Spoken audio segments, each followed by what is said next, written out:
قرآن حکیم، سیرت النبی صلی اللہ علیہ وآلہ وسلم، احادیث مبارکہ، فقہی مسائل کا بیان اور بہت کچھ انشاءاللہ تعالی جید علماء کرام کے ساتھ۔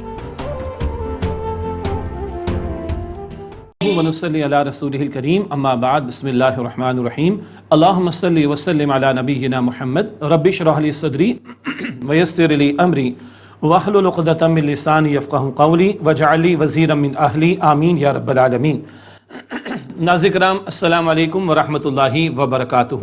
دورہ ترجمہ قرآن حکیم کا ترجمہ مختصر تشریح کے ساتھ ہم سیکھنے سمجھنے کی کوشش کر رہے ہیں، مطالعہ کر رہے ہیں سورہ توبہ کا۔ اب ہم سورہ توبہ کے درمیان میں ہیں۔ جب سورت کا آغاز ہوتا ہے تو وہاں تسمیہ نہیں ہے، وہاں بسم اللہ نہیں پڑھتے، مگر جب ہم درمیان میں ہوں تو قرآن حکیم کا عمومی ادب ہے، اعوذ باللہ بسم اللہ دونوں پڑھی جاتی ہیں، تو درمیان میں وہ پڑھی جائے گی انشاءاللہ۔ سورہ توبہ کی آیت نمبر 25 سے مطالعہ شروع کر رہے ہیں۔ پچھلے 2 رکوع مکمل ہوئے جن میں فتح مکہ سے پہلے ذہنی تیاری کرائی گئی صحابہ کرام کی، مکہ مکرمہ کی طرف جانا ہے، اقدام کرنا ہے، اپنوں کے خلاف جنگ کرنی ہے، اس کے لیے تیاری کرائی گئی۔ گو کہ بالآخر باقاعدہ جنگ نہ ہوئی اور اللہ تعالیٰ نے فتح ایمان والوں کو عطا فرمائی۔ 8 ہجری ہم جانتے، اور وہ بھی رمضان کے مہینے میں۔ اب جو تیسرا رکوع مکمل ہوا، اس کے بعد جو 2 رکوع ہیں، رکوع نمبر 4 اور 5، یہ مل جائیں گے پہلے رکوع سے۔ بس یہ تھوڑی ترتیب سمجھ لیں۔ چوتھا اور 5واں رکوع یہ مل جائیں گے پہلے رکوع سے۔ پہلے رکوع میں کیا بات آئی تھی؟ الٹیمیٹم آیا تھا کس کے لیے؟ عربوں کے لیے۔ 4 مہینے کی مہلت دے دی گئی، اور 4 مہینے کے بعد اگر باز نہیں آؤ گے تو پھر جنگ ہوگی۔ اب چوتھے رکوع اور 5ویں رکوع میں اسی کے تسلسل میں مزید باتیں آئیں گی، اور سرزمین عرب پر نبی اکرم علیہ السلام کے دین کا غلبہ ہوگا، اس بات کا بھی تذکرہ آئے گا انشاءاللہ۔ اب مطالعہ شروع کر رہے ہیں سورہ توبہ کی آیت نمبر 25 سے۔ اعوذ باللہ من الشیطان الرجیم، بسم اللہ الرحمن الرحیم۔ لقد نصرکم اللہ فی مواطن کثیرۃ ویوم حنین، یقیناً اللہ تعالیٰ نے تمہاری مدد فرمائی بہت سے میدانوں میں اے مسلمانوں، اور حنین کے دن بھی۔ اذ اعجبتکم کثرتکم، جبکہ تم اپنی کثرت پر کچھ خوش ہو رہے تھے، اترا سے رہے تھے۔ فلم تغن عنکم شیئا وضاقت علیکم الارض بما رحبت، تو اس کثرت نے تمہیں کچھ فائدہ نہ دیا، تم پر زمین اپنی کشادگی کے باوجود تنگ ہو گئی۔ ثم ولیتم مدبرین، پھر تم پیٹ پھیر کر بھاگنے سے لگے تھے۔ ہوا کیا؟ فتح مکہ ہو گئی 8 ہجری میں۔ اس کے بعد کچھ اور غزوات بھی ہوئے ہیں، بالخصوص یہ حنین کا معاملہ۔ یہ مکہ مکرمہ اور طائف کے درمیان کا علاقہ، یہاں قبیلہ حوازن کے لوگ موجود تھے، ان کے خلاف اقدام کا معاملہ تھا۔ 10,000 کا لشکر تو فتح مکہ کے موقع پر تھا، اور اس کے بعد بہت سے لوگ دین میں داخل ہوئے، تو کچھ نئے، بالکل جسٹ نئے آنے والے بھی شامل تھے۔ یہ تعداد کو 13-14 ہزار کے لگ بھگ ہو گئی مسلمانوں کی۔ ایک خیال سا آیا ہوگا کچھ لوگوں میں جو کہ ابھی نئے ہوں گے، پہلے بہت تھوڑے ہوتے تھے تو جیت جاتے تھے، فتح مل جاتی تھی، اب تو بہت زیادہ ہیں، مسئلہ ہی کوئی نہیں۔ اللہ تعالیٰ نے ایک بات سجھائی اور سمجھائی ہے کہ تمہاری کثرت تعداد پر تمہاری نگاہ نہ ہو، تمہاری نگاہ مسبب الاسباب اللہ تعالیٰ پر ہونی چاہیے۔ تو فرمایا جا رہا ہے تمہاری کثرت کے باوجود، زمین کشادگی کے باوجود تم پر تنگ ہو گئی اور تم پیٹ پھیر کر بھاگنے سے لگے۔ ثم انزل اللہ سکینتہ علی رسولہ وعلی المؤمنین، پھر اللہ تعالیٰ نے اپنے رسول علیہ السلام پر اور اہل ایمان پر اپنی تسکین نازل فرمائی، سکون اطمینان کی کیفیت عطا فرما دی۔ وَأَنزَلَ جُنُودًا لَمْ تَرَوْهَا، اور اللہ نے وہ لشکر اتارے جو تم نے نہیں دیکھے۔ وَعَذَّبَ الَّذِينَ كَفَرُوا، اور اللہ تعالیٰ نے کافروں کو عذاب دیا۔ وَذَلِكَ جَزَاءُ الْكَافِرِينَ، اور یہی سزا ہے کافروں کی۔ اول یہ بات ذہن میں آئی، اور بعد معاملہ ایسا ہوا کہ مسلمانوں کو کچھ نقصان ہوا، حوازن کے لوگوں نے خوب تیر وغیرہ بھی برسائے، لیکن بہرحال پھر اللہ نے مدد فرمائی، اور نبی اکرم علیہ السلام تو کھڑے ہوئے اور آپ نے پکارا، انا النبی لا کذب، انا ابن عبد المطلب، میں نبی ہوں اللہ کا، میں جھوٹ نہیں کہتا ہوں، میں عبد المطلب کا بیٹا مراد ان کے پوتے ہیں، میں عبد المطلب کا بیٹا ہوں، اے اللہ کے بندوں میری طرف آؤ۔ حضور کھڑے ہوئے، صحابہ نے دل جمعی کے ساتھ بھی جنگ کی ہے، اور اللہ کی مدد آئی ہے، اور بھارت مسلمانوں کو بالآخر فتح بھی ملی۔ نقطہ کیا سمجھایا گیا؟ تعداد پر اور تیاری پر، ظاہری اسباب پر نگاہ نہ ہو، مسبب الاسباب پر ہونی چاہیے۔ ثم يتوب اللہ من بعد ذلك وعذب الذین کفروا، اور کافروں کو عذاب دیا، وذلک جزاء الکافرین، اور یہی سزا ہے کافروں کی۔ اگلی آیت ہے ثم يتوب اللہ من بعد ذلك على من يشاء، پھر اس کے بعد اللہ تعالیٰ جس کی چاہے توبہ قبول فرمائے گا۔ واللہ غفور رحیم، اور اللہ تعالیٰ بہت بخشنے والا، نہایت رحم فرمانے والا ہے۔ یا ایھا الذین آمنوا انما المشرکون نجس، اے ایمان والو یقیناً مشرک تو نجس یعنی ناپاک ہیں۔ عقیدے کے اعتبار سے ناپاک. فلا مراد یہ کہ اگر کوئی مشرک ٹچ کر لے ہمارے ہاتھ کو تو یہ ہاتھ ناپاک نہیں ہوگا، ناپاکی ان کے عقیدے کی گندگی مراد ہے. فلا یقرب المسجد الحرام بعد عامہم ھذا، پس وہ قریب نہ جائیں اس سال کے بعد مسجد حرام کے.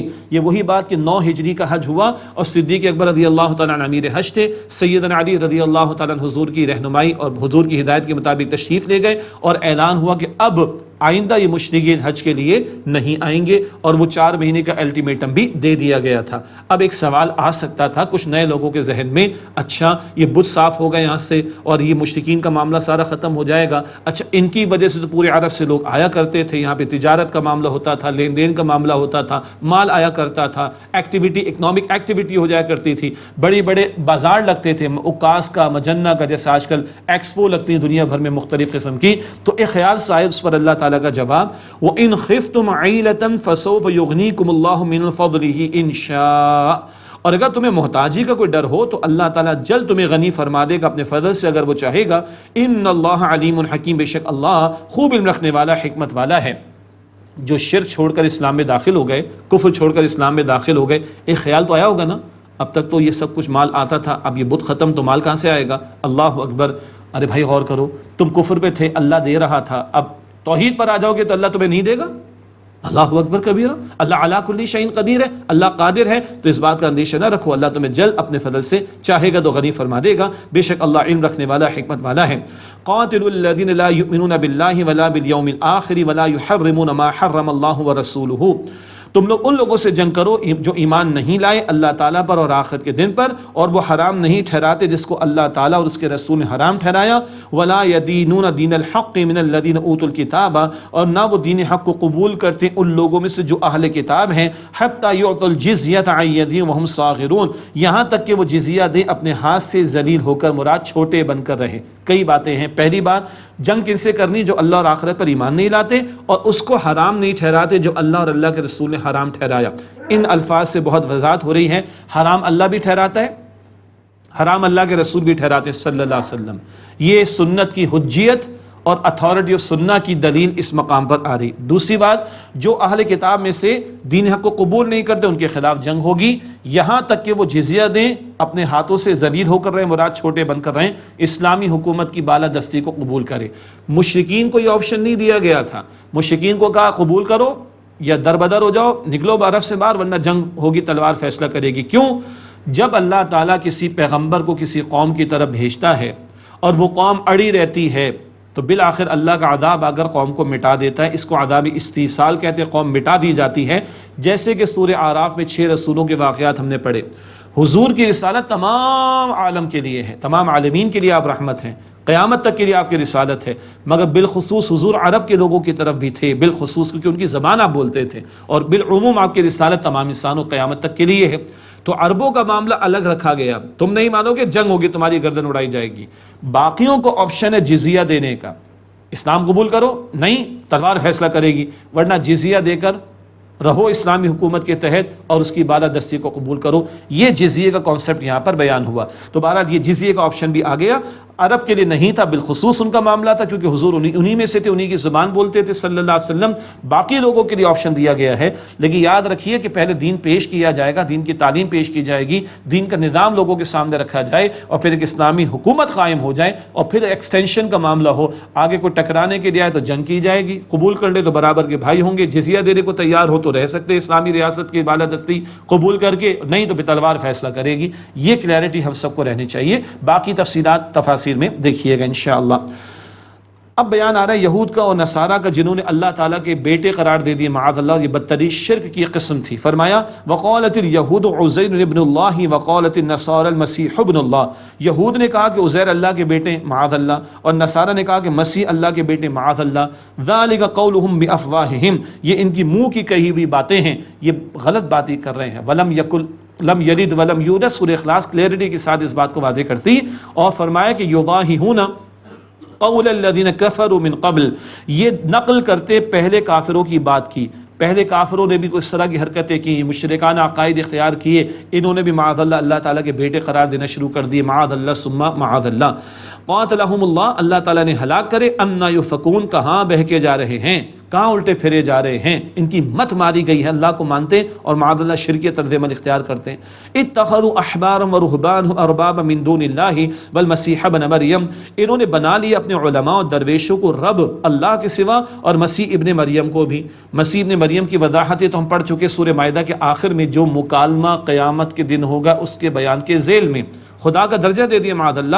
عیسیٰ علیہ السلام نے فرمایا کہ بھائی اللہ میرا رب بھی ہے، تمہارا رب بھی ہے۔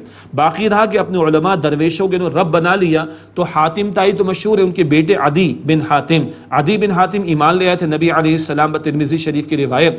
اللہ کے رسول سے انہوں نے پوچھا اللہ کے پیغمبر ہم نے اپنے علماء اور درویشوں کو کیسے رب بنا لیا؟ تو حضور نے فرمایا اچھا تم آنکھیں بند کر کے ہر بات مانتے تھے نا، جس کو انہوں نے چاہا حلال کر دی، جس کو چاہے انہوں نے حرام، جی بالکل، کہ یہی تو اللہ کے سوا رب بنانا ہے، حلت اور حرمت کا اختیار، حلال قرار دینا، حلال قرار دینا، حرام قرار دینا، یہ اختیار تو اللہ کا ہے، تم نے اپنے علماء کو دے دیا تھا، وہ جو چاہیں فیصلے کریں، یہ ہے اللہ کے سوا رب بنانا۔ اللہ محفوظ رکھے۔ فرمایا وما امروا الا ليعبدوا الہ واحدا، اور انہیں یہی حکم دیا گیا تھا کہ وہ معبود واحد اللہ کی عبادت کرے، لا الہ الا ہو، اس کے سوا کوئی معبود نہیں، سبحانہ عما یشرکون، اللہ اس سے پاک ہے جو یہ شرک کرتے ہیں۔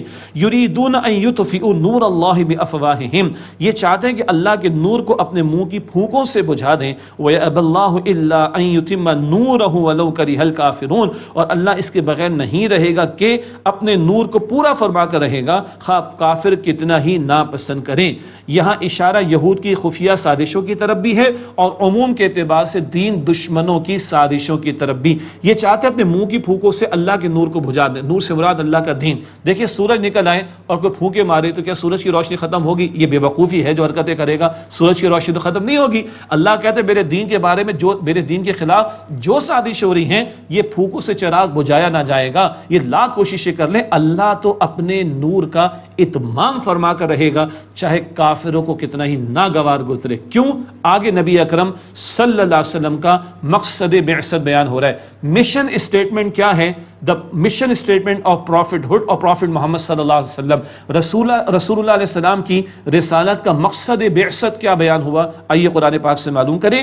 هو الذی ارسل رسولہ بالہدی ودین الحق لیظہرہ علی الدین کلہ، اللہ ہے جس نے اپنے رسول صلی اللہ علیہ وسلم کو بھیجا الہدی، مکمل ہدایت نامہ قرآن کریم دے کر، ودین الحق، دین حق، دین اسلام دے کر، لیظہرہ علی الدین کلہ، تاکہ آپ اس دین حق اسلام کو کل نظام زندگی پر، سسٹم آف لائف پر غالب فرما دیں، ولو کرہ المشرکون، چاہے مشرکین کو کتنا ہی ناگوار گزرے، کتنا ہی وہ اس کو ناپسند کرے۔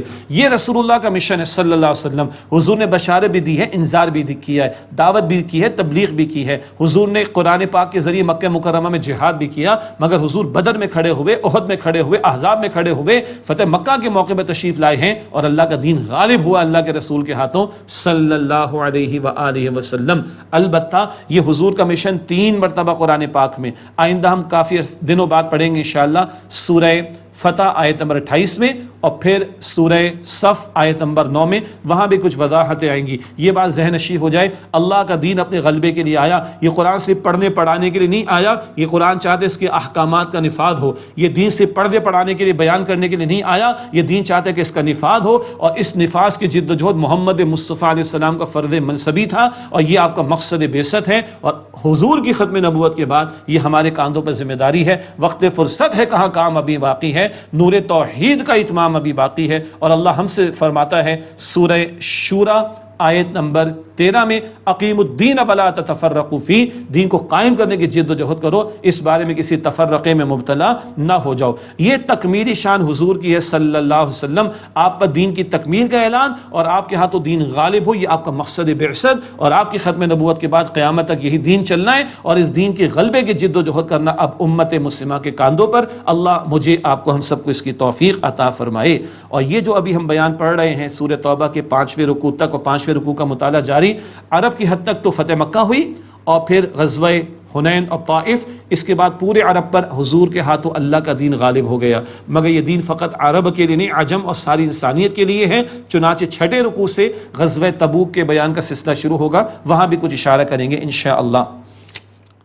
یا ایھا الذین آمنوا ان کثیر من الاحبار والرہبان لیأکلون اموال الناس بالباطل، اے ایمان والو، بے شک بہت سے علماء اور درویش لوگوں کے مال ناحق طور پر کھاتے ہیں۔ کون سے علماء، کون سے درویش؟ دنیا پرست علماء، دنیا پرست درویش، علماء سو، جن کی نگاہیں لوگوں کے دلوں پر نہیں ان کی جیبوں پر ہوتی ہیں، جنہیں یہ فکر نہیں کہ بندے اللہ سے جڑیں، جنہیں یہ فکر ہوتی کہ ہماری جیبیں بھریں۔ اللہ اکبر کبیرہ، یہ ہے دنیا پرست علماء اور راہب، ان کا تذکرہ ہو رہا ہے جو دین کے نام پر لوٹتے ہیں لوگوں کو اور بدترین استحصال کرتے ہیں لوگوں کا۔ کیسے پتہ چلے گا؟ علماء نے بھی سمجھایا، ہمارے استادوں نے بھی سمجھایا، بیٹا جس کو دیکھ کر، جس کے پاس بیٹھ کر اللہ یاد آئے، آخرت یاد آئے، وہ علماء حق میں سے ہوگا، اور جس کو دیکھ کر تمہیں دنیا کمانے کا دل چاہے، جس کو دیکھ کر تمہیں دنیا بڑی اچھی لگے، تمہیں دیکھ کر لگے کہ میرے پاس بھی یہ سب کچھ ہونا چاہیے، تو ڈر نہ کہ کہیں علماء سو میں سے نہ ہو۔ اللہ حفاظت فرمائے۔ وَيَصُدُّونَ عَن سَبِيلِ اللَّهِ، اور وہ اللہ تعالیٰ کے راستے سے روکتے ہیں۔ وَالَّذِينَ يَكْنِزُونَ الذَّهَبَ وَالْفِضَّةَ وَلَا يُنْفِقُونَهَا فِي سَبِيلِ اللَّهِ فَبَشِّرْهُم بِعَذَابٍ أَلِيمٍ، اور وہ لوگ جو سونے و چاندی کے ڈھیر جمع کر کے رکھتے ہیں اور اسے اللہ کی راہ میں خرچ نہیں کرتے، پس اے نبی علیہ السلام ان لوگوں کو دردناک عذاب کی بشارت سنا دیجئے۔ اللہ اکبر، ان کے لیے کوئی خوشخبری ہے بھی تو دردناک عذاب کی۔ کم از کم کیا ہے، جو لوگ زکوٰۃ اللہ کی راہ میں نہیں دیتے ان کو عذاب دیا جائے گا، کم از کم۔ اس کے علاوہ اللہ نے عطا فرمایا ہو تو کہاں کہاں مال لگ رہا ہے ہم سب کو پتہ ہے، اسمارٹ فون کے نام پر، LCDs کے نام پر، نئے گیجٹس کے نام پر، شادی بیاہ کے رسومات کے نام پر، ہلا گلا کرنے کے نام پر، نئی نئی رسومات کے نام پر، بدعات کے نام پر، نئے نئے ٹرینڈز کے نام پر، برانڈ ورشپنگ کے نام پر، اور پتہ نہیں کیا کیا، وہاں تو سب لگ رہا ہے اور اللہ کے دین کے لیے کچھ نہیں لگ رہا، تو ڈرنا چاہیے کہ کل اللہ کے ہاں پکڑ نہ ہو جائے۔ آگے فرمایا جا رہا ہے جو رائے خدا میں خرچ نہیں کرتے بالخصوص زکوٰۃ، اور پھر اس سے آگے فرمایا کیا ہوگا، یوم یحمى علیہا فی نار جہنم فتکوی بہا جباہہم وجنوبہم وظہورہم، جس دن ہم دہکائیں گے اس مال کو جہنم کی آگ میں، پھر اس سے ان کی پیشانیوں کو اور ان کے پہلوؤں کو اور ان کی پیٹھوں کو داغا جائے گا۔ اس کی ایک تعبیر یہ بھی کی گئی، کوئی سائل سوال کرتا ہے، کوئی ہمارے سامنے تقاضا کرتا ہے، پہلے چہرے پہ ناگواری آتی ہے، پھر بندہ منہ پھیر لیتا ہے اور پھر پورا رخ موڑ کر نکل لیتا ہے، حالانکہ استطاعت ہوتی ہے اور سامنے والا جینوین ڈیزرونگ بھی ہے، تو پھر تو یہ بات درست نہیں ہے۔ اللہ حفاظت فرمائے۔ اس مال کو دہکایا جائے گا، اللہ فرماتا ہم دہکائیں گے جہنم کی آگ میں، پھر اس سے ان کی پیشانیوں اور ان کے پہلوؤں اور ان کی پیٹھوں کو داغا جائے گا۔ ھذا ما کنزتم لانفسکم فذوقوا ما کنتم تکنزون، یہ ہے وہ جو تم نے اپنے لیے جمع کر کر کے رکھا تھا، بس مزہ چکھو اس کا جو تم جمع کر کے رکھتے تھے۔ اللہ تعالی ہمیں اپنی راہ میں خرچ کرنے کی توفیق عطا فرمائے۔ زکوٰۃ تو فرض ہے، وہ تو دینی ہی دینی، اس کے علاوہ عشر بھی دینا ہی دینا ہے، پڑھ چکے ہیں ہم، البتہ اس سے آگے بڑھ کر بھی اللہ اپنی راہ میں ہمیں خرچ کرنے کی توفیق عطا فرمائے۔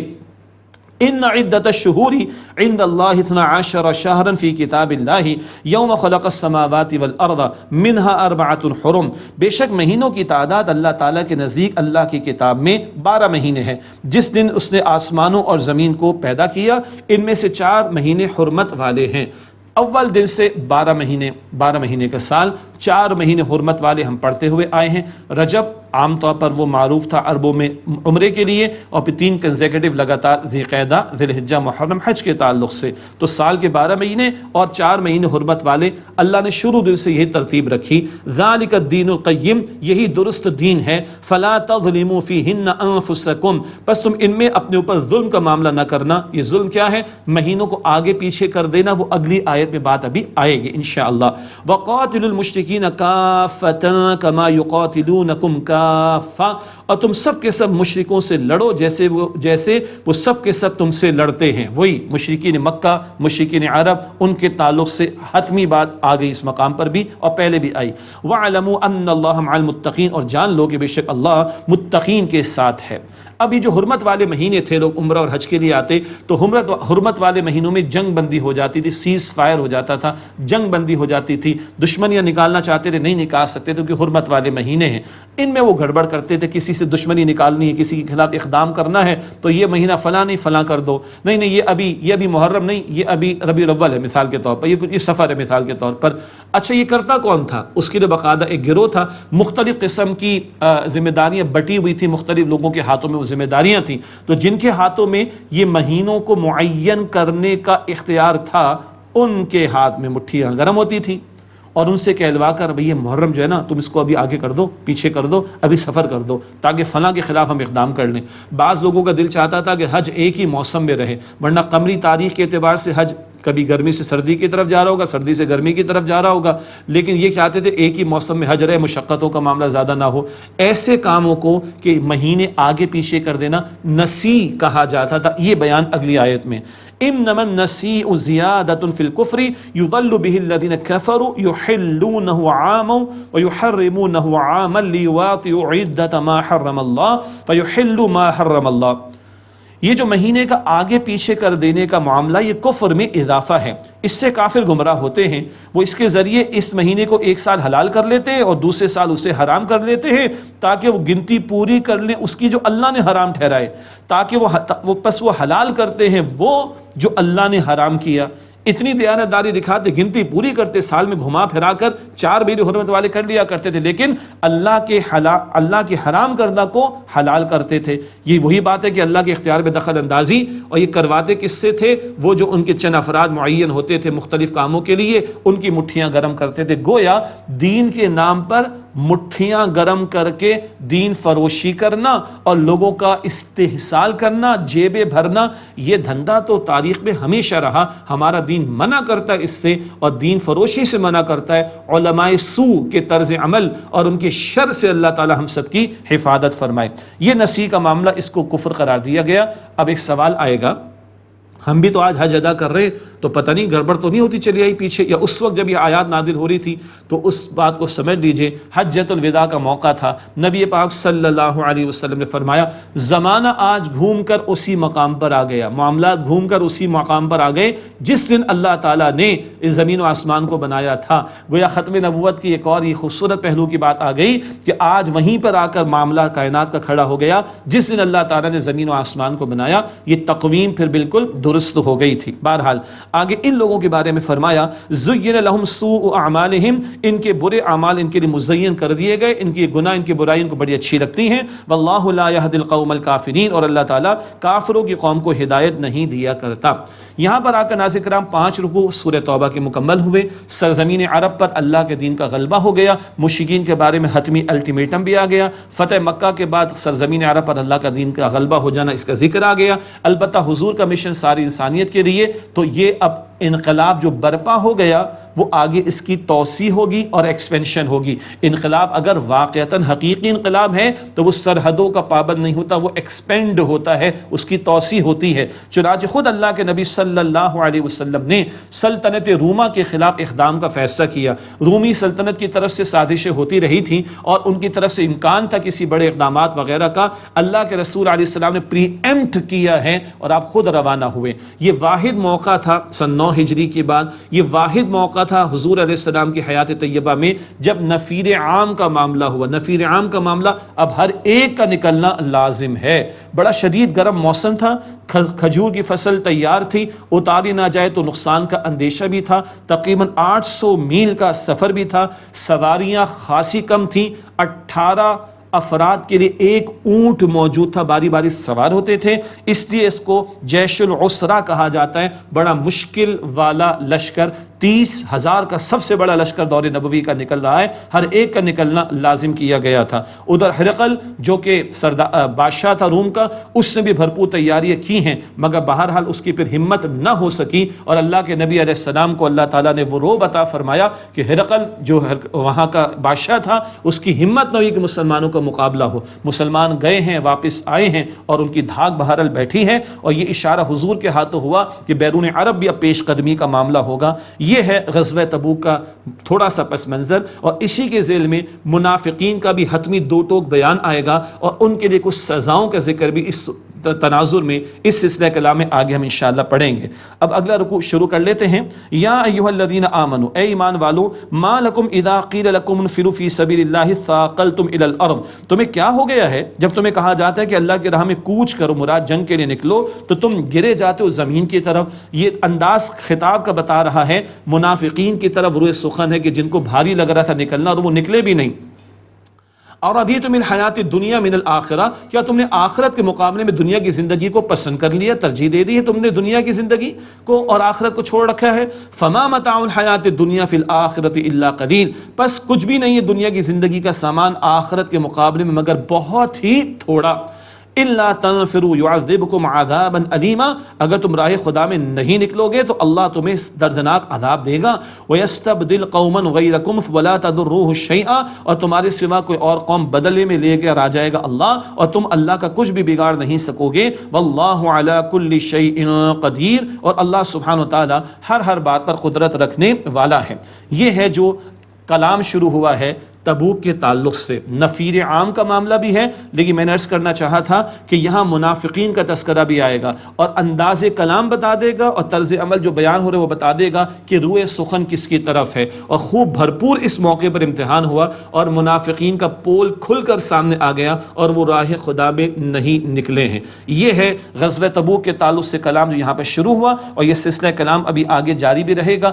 نبی مکرم علیہ السلام کی حیات طیبہ کا سب سے بڑا لشکر نکل رہا ہے، 30,000 کا، اور بڑی مشقتوں والا یہ سفر ہے. اس پر مزید کلام انشاءاللہ آگے جاری رہے گا. اللہ ہمیں جہنم سے بچائے، اللہ ہمیں جنت الفردوس عطا فرمائے، آمین یا رب العالمین. وآخر دعوانا ان الحمد للہ رب العالمین، والسلام علیکم ورحمۃ اللہ وبرکاتہ.